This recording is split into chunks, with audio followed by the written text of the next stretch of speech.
Bienvenidos a los mensajes del poblador virtual.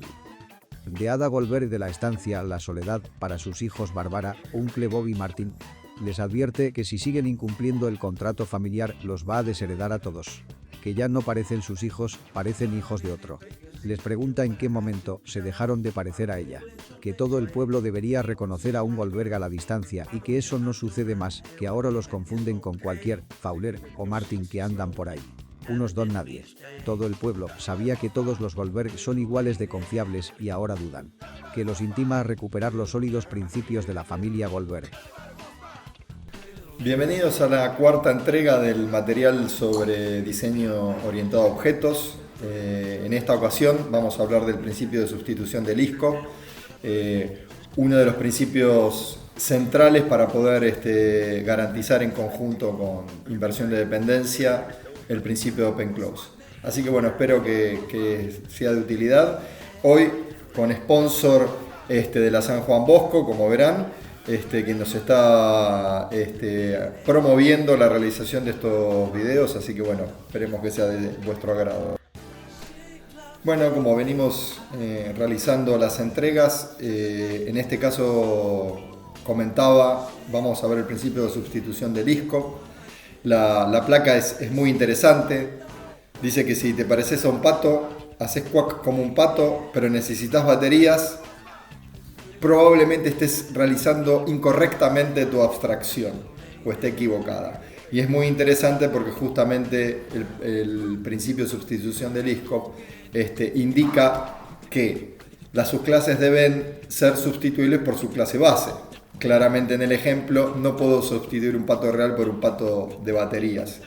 Y acá es donde empezamos a entender el principio abierto-cerrado, ¿sí? No podemos garantizar de alguna manera que podamos programar con abstracciones, que es lo que nos está pidiendo. Entonces en ese sentido es importante comprender esencialmente el principio de sustitución, porque probablemente hasta aquí los conceptos de herencia o los ejemplos de herencia que hayan visto hasta el momento no son compatibles con el principio de sustitución de Liskov. Liskov es una mujer de nombre Bárbara en el castellano, y en definitiva también esto está relatado por la década del 80, o sea, como ustedes están percibiendo, hubo un movimiento muy grande cuando surge el paradigma de la orientación a objetos, de poner en control con estos principios o con estas actividades cómo se debería llevar adelante los diseños orientados a objetos. Por supuesto que después hay mucha sanata, mucho sásara, en el sentido de que en el trayecto de cuando vamos escuchando a algunos que hablan de la orientación a objetos, realmente no la aplican correctamente o nos dicen que un vehículo puede tener derivados un auto y una moto. Clásico error porque la moto no tiene puertas y como veremos más adelante no es sustituible por su clase base que sería vehículo, porque los métodos son completamente distintos y probablemente los parámetros también, y de eso se trata el principio de sustitución.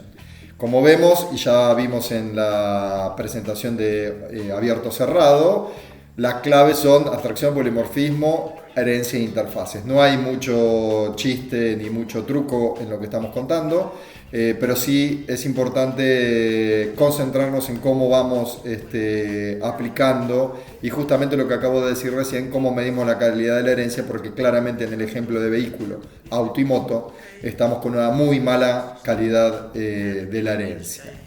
Entonces lo que decía Bárbara Liskov, de vuelta en el año 88, fíjense que mismo año, no es casualidad, donde Bertrand Meyer saca el abierto cerrado, dice: la herencia debe garantizar que cualquier propiedad que sea cierta para los objetos del supertipo también lo sea para los objetos del subtipo. Y entonces acá tenemos ya la primera definición del principio de sustitución. O sea, las propiedades tienen que ser las mismas. Vamos a ver un poquito más adelante que Bertrand Meyer profundiza el principio de sustitución de Liskov hablando de contrato, que debería garantizar no solo las propiedades, sino además el contrato de la clase o del esquema de herencia o de la cadena de herencia que estoy trabajando. Para esta primera introducción me parece que es interesante leer cuál es el principio de sustitución que Bárbara lo hizo como una fórmula matemática, como corresponde a esa época donde todo se expresaba formalmente. Entonces dice que el principio de sustitución, dice si para cada objeto O1 del tipo S hay un objeto O2 del tipo T, tal que para todos los programas P definidos en términos de T, el comportamiento de P no cambia cuando se sustituye O1 por O2, entonces S es un subtipo de T. ¿Se entiende? Si las propiedades, por más que sean herencias de distintas clases padre, T o S, ¿sí? Lo que tiene que quedar claro es que hay una cadena de herencia y que se respetó el principio de sustitución. Que no importa de si yo heredé de T o heredé de S, ¿sí? Si los objetos respetan sus propiedades, quiere decir que hay una cadena de sustitución garantizada. Y de esto trata el principio de sustitución. Por supuesto que es probable que en muchos casos ustedes no hayan tenido en cuenta estas situaciones, pero es trascendental, no tanto, como expliqué en el tutorial anterior, no tanto en sí mismo para la estructura de clases, sino más que nada cuando las vamos a utilizar. La sustitución se necesita en su definición garantizar, pero se necesita fundamentalmente dónde vamos a usar esas clases, porque O1 o O2 tienen que ser intercambiables por S o por T, que es con lo que yo voy a programar. Yo voy a programar con S o con T. Y el programador desconoce la implementación de los objetos O1 o O2. Así que en ese sentido es muy importante, en el próximo principio que vamos a ver, vamos a saltear en la lógica del SOLID, que quedó memotécnica, vamos a ver inversión de dependencia para que nos quede bien cerradito en 3 tutoriales, abierto, cerrado, LISCOP y inversión de dependencia. Entonces Robert C. Martin, por otro lado, completa las premisas de Bárbara Liskov. Dice: las clases derivadas deben ser utilizables a través de la interfaz de la clase base, sin necesidad de que el usuario conozca la diferencia. Y fíjense acá como Robert C. Martin introduce el concepto del usuario, quien usa esa estructura jerárquica o de herencia de clases, no tiene por qué conocer la diferencia, y para eso tiene que programar a través de las abstracciones. ¿Qué significa programar a través de las abstracciones? A través de las interfaces, pura y exclusivamente. Así que bueno, en resumen, ¿sí? Las clases deben ser sustituibles por su clase base, y hasta aquí vamos a hacer nuestro primer cortecito, que este es el fundamento teórico del principio de sustitución de Liskov. Así que a partir de aquí ahora vamos a empezar a profundizar y ver algunos ejemplos que nos van a poder hacer entender con más detalle de qué va el principio de sustitución. Bien, retomamos los conceptos sobre el principio de sustitución de Liskov, empezando a mirar un ejemplo, en este caso cómo funciona el mecanismo. Tenemos una póliza de seguro, que es una clase abstracta de la cual derivan los distintos tipos y formas de calcular las pólizas, de acuerdo si es hogar, si es un coche, y si el coche es particular o es una empresa.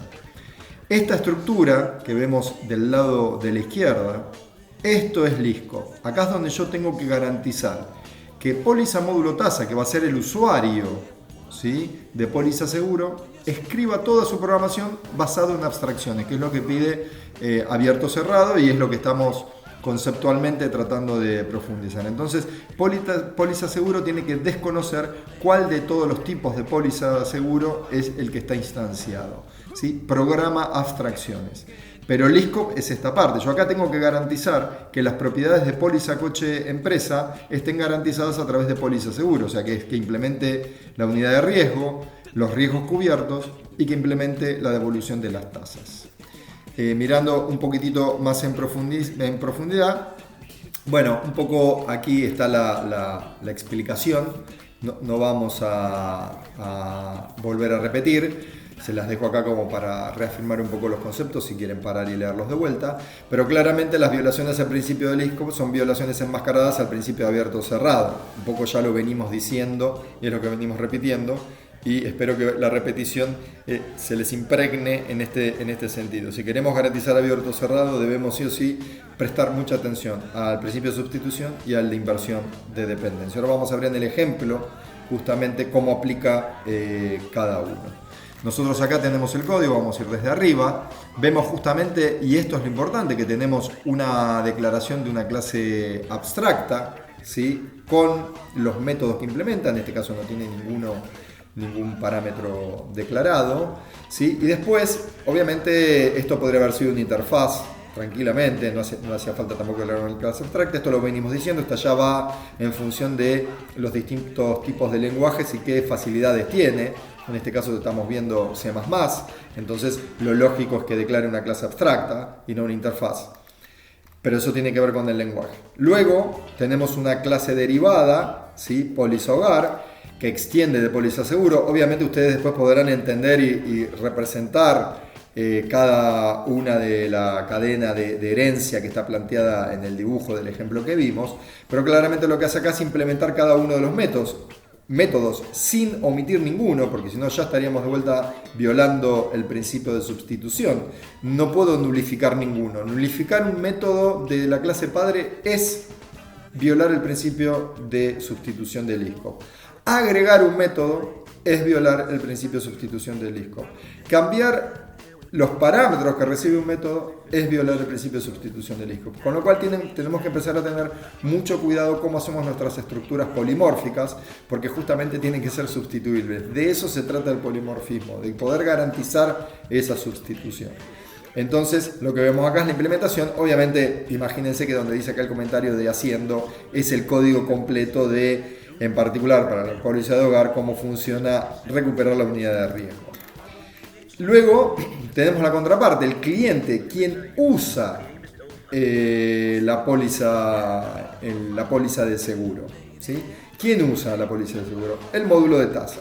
Entonces fíjense que acá, para calcular la tasa en particular de un seguro, lo que recibe es una abstracción. Lo que estamos haciendo acá en esta clase es inversión de dependencia, que vamos a ver en el próximo capítulo. ¿Por qué? Porque yo como programador estoy recibiendo en la variable P una instancia abstracta, ¿sí? O sea, lo estoy declarando como algo abstracto, póliza de seguro. Esto no tiene código, pero en P, como dijimos en el ejemplo anterior de abierto o cerrado, estamos recibiendo una instancia concreta en el objeto P de alguna de las pólizas de seguro. En este caso puede ser la póliza de hogar.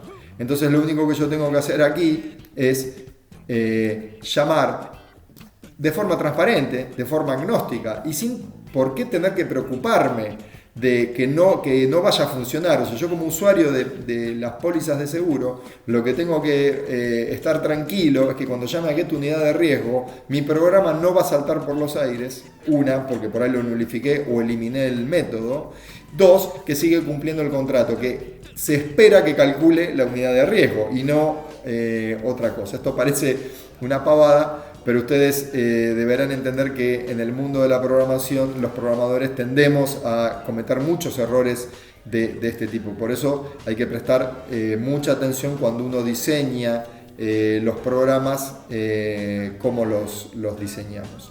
Vamos a hacer otro corte aquí con este ejemplo, porque después vamos a pasar a un comentario sobre un ejemplo de violación del principio de sustitución con el dilema del círculo y la elipse. Es un poquito complejo de entender, les pido un poco de paciencia, pero lo que vamos a hacer es hacer una primera parte hasta aquí del ISCOP y vamos a generar una segunda parte de tutorial que los invito a ver también con el ejemplo más profundo del dilema del círculo y la elipse.